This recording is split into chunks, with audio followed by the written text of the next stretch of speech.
Hello, je vous espère en pleine forme. Ici Ludovic Bréant, nous sommes actuellement avec Valérie en Espagne.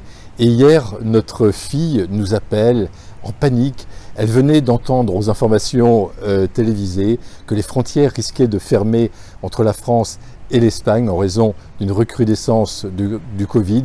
Et donc elle nous dit, mais rentrez, dépêchez-vous de rentrer.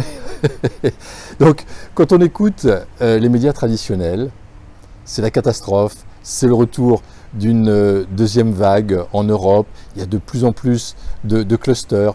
Alors souvent, bien sûr, les médias s'appuient sur l'analyse de certains médecins, de certains spécialistes. D'autres médias alternatifs sont beaucoup plus rassurants.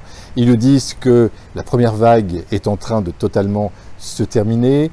Il n'est pas du tout certain qu'une deuxième vague revienne l'hiver prochain. Et si elle revient l'hiver prochain, eh bien, elle sera certainement beaucoup moins forte parce que le virus perd de sa charge virale. Donc soyons extrêmement vigilants sur les informations relayées par les médias traditionnels. Et je vais vous raconter une expérience qui a eu de graves conséquences pour moi. Il y a quelques années, après avoir vendu une usine qui était en grande difficulté, on devait absolument vendre parce que sinon on n'allait pas pouvoir assurer donc les salaires. Donc j'ai vendu rapidement, j'ai trouvé un repreneur et j'ai vendu rapidement. Et le comité d'entreprise a porté plainte contre moi parce qu'il ne voulait pas des repreneurs que j'avais trouvés. Et il m'accusait en fait de ne pas avoir suivi scrupuleusement le code du travail. Mes conseils avocats ne sont pas inquiets. Pourtant, je suis convoqué au tribunal correctionnel pour délit d'entrave. C'était un des pires moments de ma vie que je retrace dans mon livre. J'ai perdu 40 millions d'euros et j'ai découvert une vie pleine de sens. À la fin de l'audience, le procureur demande 2 mois de prison avec sursis et une forte amende. Les médias présents déforment l'information, ils transforment les 2 mois en 2 ans, 2 ans de prison avec sursis. Un banquier m'appelle le lendemain quand il entend les informations. Lui n'a retenu que 2 ans de prison et il me dit mais comment vont se passer vos affaires en votre absence? Vraiment un truc de fou. Donc en fait, alors quelques mois pour terminer cette histoire, donc quelques semaines plus tard, donc a lieu le délibéré et je suis condamné à une amende de moins de 3 000 euros et aucune peine de prison, même avec sursis bien sûr, n'est retenue.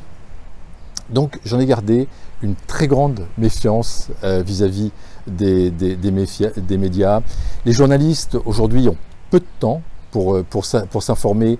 Les choses vont très très vite, l'information est diffusée très rapidement, donc ils ne vérifient pas en fait l'information à sa source. Donc activons notre discernement, chacun d'entre nous, nous avons le pouvoir d'activer ce discernement et regardons en fait les faits. Alors si, pour revenir au Covid, quels sont les faits? Qu'est-ce qui est important? Eh bien, c'est le nombre d'entrées à l'hôpital, c'est le nombre d'entrées, le nombre de cas qui rentrent en réanimation et bien sûr le nombre de morts, et tous ces paramètres continuent à diminuer. Donc quand nous recevons une information, qu'est-ce que nous ressentons? Donc allons vérifier vraiment à la base les données qui nous sont envoyées et surtout évitons de rentrer dans nos peurs parce que souvent eh bien, ce qui fait vendre aujourd'hui c'est la peur. Plus on fait peur, plus ça fait vendre, ce qui ne fonctionne pas bien fait vendre. Donc soyons extrêmement vigilants donc aux informations, même s'il y a certains journalistes qui font extrêmement bien, donc bien sûr leurs informations, il faut raison garder. Mais d'une manière générale, arrêtons de nous faire manipuler par les uns et par les autres. Reprenons le pouvoir sur notre vie et continuons à avancer sur notre chemin, un pas après l'autre, vers la réalisation de nos projets de vie. Chacun d'entre nous, nous pouvons vivre la vie que nous souhaitons. D'ailleurs, c'est notre raison d'être. En fait, c'est notre raison de la venue sur Terre. Donc, arrêtons d'être manipulés, arrêtons d'avoir peur. Allons chercher les informations, activons notre discernement, et à ce moment-là, on peut prendre une bonne décision. Et donc notre décision par rapport à l'Espagne, eh bien, on y reste, on va y être encore pendant plusieurs semaines, on va passer un bon temps, et ensuite on reviendra tranquillement en France. C'était Ludovic Bréant qui vous aide à entreprendre pour participer à la création d'un monde meilleur. Donc je vous aide à entreprendre, j'aide également certains à cheminer vers la liberté financière.